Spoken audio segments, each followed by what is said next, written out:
j'aimerais qu'on accueille tout de suite Perle, Dior ak Kumba sa ay doom. Les filles de Kumba Gawlo apparaissent pour la première fois. Elle nous rejoint tout de suite sur le plateau. Voici Perle, la petite Perle. C'est une perle en plus, mon Perle. Salut chérie. Dior ak Kumba. Salut ma princesse. Ça va? Alors, asseyez-vous où vous voulez. Ou Perle mun na jege yaayam comme moom moo gën a gàtt. Bonsoir. Hein?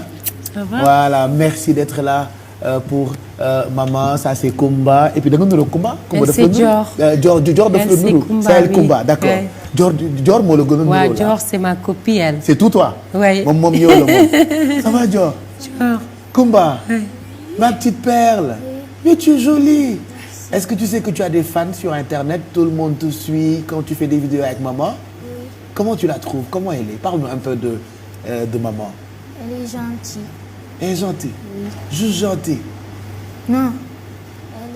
Elle nous aime beaucoup aussi. Elle aime? Elle nous aime beaucoup. Elle vous aime beaucoup? Oui. Elle vous gronde pas? Souvent, quand on fait des bêtises. Mais pourquoi vous faites des bêtises? Elle n'aime pas, elle n'aime pas que ses enfants fassent des bêtises? Hein? Alors, Kumba, ñu wax tuuti ci sa yaay. Faites des témoignages. Parlez-nous de cette femme. Parlez-nous de votre maman. Wax leen ñu ci seen yaay. Comment elle est avec vous à la maison? Nan la mel ci kër gi ak yéen? Bon, elle est très gentille, comme Perle l'a dit. Elle a beaucoup d'humour et franchement, genre peut-être dehors, xam nañ ci tuuti, mais ñun ñi nekk ak moom ñoo gën a xam lool. C'est une référence pour nous. Au-delà sax mu nekk référence ci neneen ñu ci biti, mais ci ñun la njëkkee daal. Bëgg nañ ko torop vraiment te moom moo ñu gën a bëgg. Elle est toujours là pour nous. Mooy assurer suñu lépp, sans elle daal on n'est rien. Je peux dire comme on dit que le soleil c'est pour tout le monde, elle c'est notre soleil. Voilà, le soleil il brille pour tout le monde. Oui. Dior, sa yaay noo ko gisee moom Kumba Gawlo. Tu veux parler wolof ou français? Tu veux parler français? D'accord, wolofam leerul. Ah wolofam d'accord, y a pas de souci. Ah tonton il parle toutes les langues. Enfin il parle que français et wolof. Parle-nous un peu de maman. Comment elle est avec vous à la maison? Bon, elle est entreprenante. Elle a beaucoup de rêves. Parfois elle me dit Dior viens on fait ça ou ça. Je lui dis maman, tu es rêveuse de. Après elle me dit si eux ils peuvent, toi tu peux. Elle est gentille, attentionnée. Elle veut aussi qu'on soit dans la bonne route, donc parfois elle est un peu stricte et tout, mais on la comprend. Okay. Parce que dans la vie, il faut être perfectionniste. Ouais. Elle est attentive, elle observe. Elle est gentille. Est-ce qu'elle a le temps d'être avec vous? Son travail, ce qu'elle fait, ses tournées, elle n'est pas souvent à la maison, mais comment trouvez-vous ou comment trouve-t-elle du temps pour être avec vous, ses enfants? Bon, puisqu'elle a un travail dans la logique des choses, elle ne peut pas être tout le temps à la maison parce que c'est une femme indépendante, donc elle doit travailler. Et puis nous aussi, on va à l'école. Donc, bon, elle est à la maison le week-end, parfois pendant les vacances. Ouais. Mais dafa mel ni Perle mooy sa préférée bi. Parce que on te voit toujours avec elle ah. Qu'est-ce que ça te fait sa doom yi ñëw toog. ñoom ñett ñëpp di wax ci yow te du ñoom kese parce que wax naa ko sànq ñun ñu la jege gis nañu li ngay daj ci ay njabootu jàmbur. Instinct maternel la ñu ko tuddee cofeel bi nga am ci xale yi lan la Kumba. Waaw je suis très émue Pape Cheikh vraiment je suis très émue. parce que xale yi ñoom ñoo may wéttali te xam nga léeg-léeg di nga gis sa réseaux sociaux yi. ñu ne xanaa kii déggul wolof lu tax du wax wolof. c'est parce que xale yi effectivement juddoowuñ fi France lañ nekkoon et tout. donc ñu ngi jàng mais Perle moom dégg na wolof. moom am na fulla ba dégg wolof. mais Dior moo des. wolof yu bizarre lay làkk. xam naa ni daal fenn moom xam nañ ko bëgg nañ ko mooy Touba. bëgg nañu Touba soo waxee ñu ne maman on va à Touba man leen lu tax mu ni parce que Touba on mange beaucoup il y a beaucoup de viande il y a beaucoup de poulet à Touba. donc loolu tax Kumba aussi. c'est ma fille. vraiment je suis très fière d'elle. Ce sont des filles très courageuses. xale yu am fulla xale yu am jom. et puis valeurs yi ma leen di inculquer. ñi ngi koy respecter. elles n'ont pas droit à l'erreur. voilà elles n'ont pas droit à l'erreur voilà je surveille tout. voilà donc pour man c'est important quoi. Et puis je les impulse souvent dama leen di wax yéenay fexe am seen personnalité bopp. Et puis da ngeen war a gëm seen bopp. Et puis des fois dañuy jóge école xam nga école boo amul fit rek ñu napp la. ñëw maman kii nee na ma lii ma ne ko non. yow yaa war a am sa personnalité bopp. kooku dafa soxor rek yow tu es regarde tu es jolie. tu as une personnalité. parce que xale da nga koy encourager aussi. Vraiment je suis très fière de mes filles. Et puis quand j'étais malade elles étaient tout le temps à mes côtés. ñii ñoo may jox garab yi ñii ñoo may masser.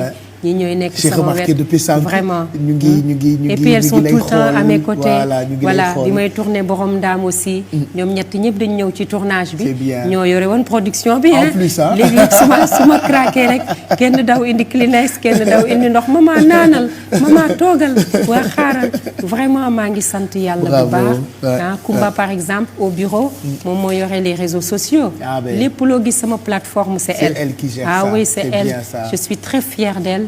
Et elle travaille bien, vraiment. Merci les filles, merci. Ta petite perle, bravo. Elle c'est ma copine. Dior aussi mais moytul Dior mère. Ah bon? Parce que Dior dañuy tu es la préférée de maman. Non. Loolu la ñuy xuloo. Mais moi j'ai dit c'est toi Kumba. C'est vrai. C'est la copine de Kumba Gawlo. Ah bon, tu dis que c'est père Dior ma préférée. Ah c'est toi, oui. Bon du ngeen fi xeex. Merci et voilà. Yàlla baax na. Merci les filles ñu màgg ba aw la. Merci beaucoup. C'est ce qu'on souhaite. Voilà, c'est ce qu'on souhaite. Après 30 ans ou plus, plus de 30 ans de carrière, dégguñu la ci benn scandale, dégguñu la ci benn coow. Defoo daraay como macha allah. lan mooy secret Kumba Gawlo duñu la dégg ci benn détail. waaw base je pense éducation de base am na solo. Pape Cheikh. Et puis nit ki nga xam kan nga doon. nga xam fi nga jugee. nga xam fi nga bokk. et puis nga xam li nga war a def pour man dafa am solo ci doomu aadama xam nga sànq yaa ngi wax lu am solo. ma ni la sam papa daf may wax waroo lii waroo lii waroo lii. ba finalement la ma war sax. ci sama dund pour ma dund. parce que j'ai droit au bonheur. sax duma ko def dama koy ragal a def. parce que damay ne est-ce que am naa ci droit. parce que à force d'entendre tu ne dois pas tu ne dois pas. ba am naa sax samay xarit yoo xam dañu ma tiggi su mbil mbubb bi teg ko fee. nga dund donc loolu yëpp vraiment lu ma màggee la ndax xam nga nit ki bu ñu la nandalee ci dara. bi ngay xale ba tey. defe naa ni bu la yàlla jàppalee doo mën a changer.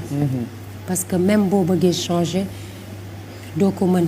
parce que tu es obligé nga jaar ci yoon bi nga xamante ni nii fa lañ la awale te loolu mooy li may inculquer xale yi souvent naan leen doomu gor nii lay toogee.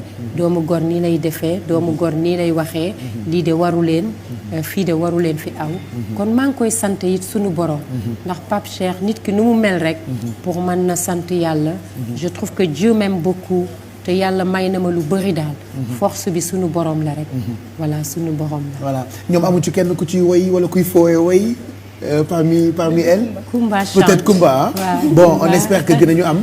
Dior moom nee na top modèle la bëgg a nekk. nuru na ko de toute façon.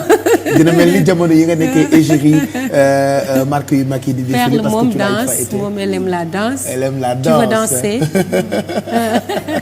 elle va danser. Kumba duñu la téyewaat encore. jërëjëf on a quand même passé beaucoup de temps ak yow. temps boo xamante ni peut-être sax sa wérgu yaram mayu la ko. mais ñëw nga nangul ñu ko. ñu la ci gërëm bu baax sénégalais yi ma yónni woon ci yow.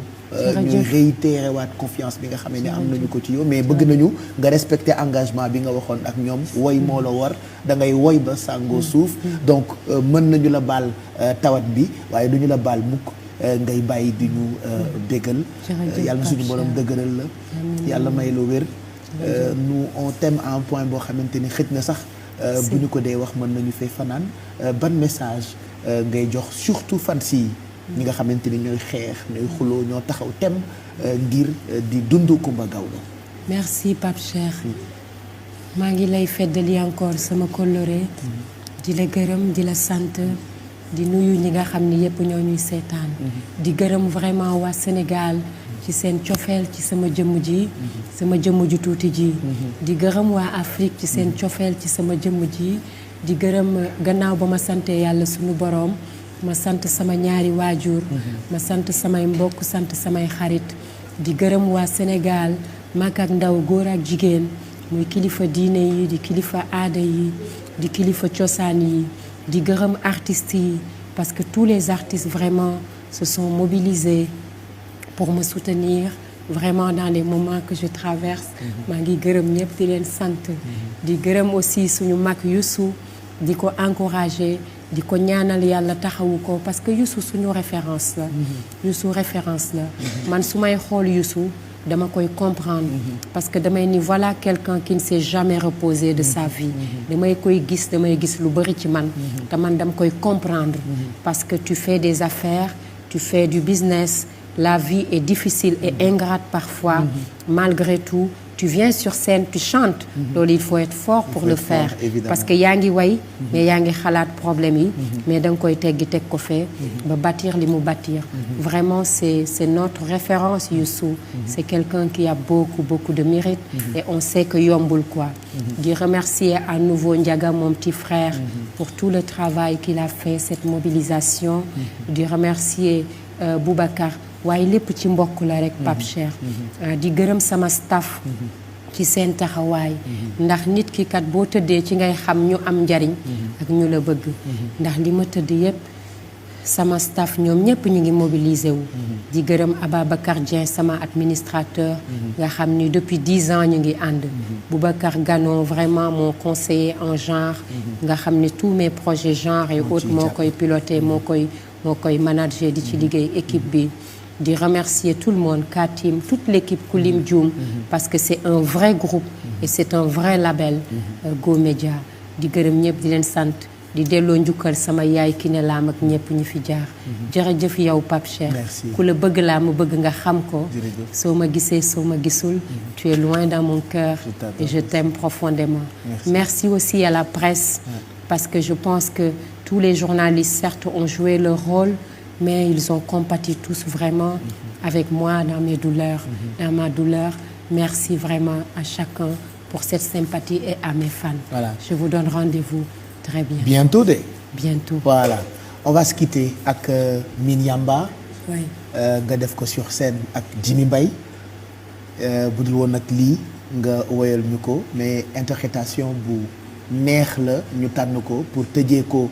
invité d'honneur bu spécial bi ñu leen doon proposé bëgg nañu jooy nañu triste nañu reetaan nañu Coumba Gawlo noonu la bokkee ci sunu vie boo kuulee nag xam naa ni yoon yu nga war a jaar dina gën a leer de toute façon. gëm naa ko il faut rester serein. Moi je suis quelqu'un de très forte.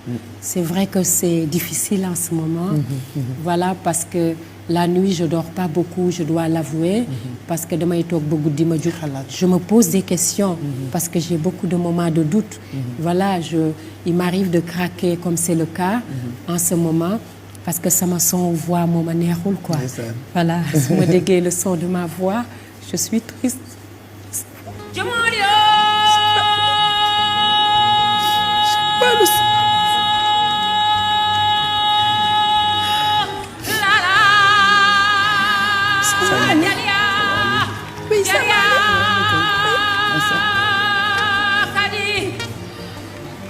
nga delluwaat incha allah sur scène.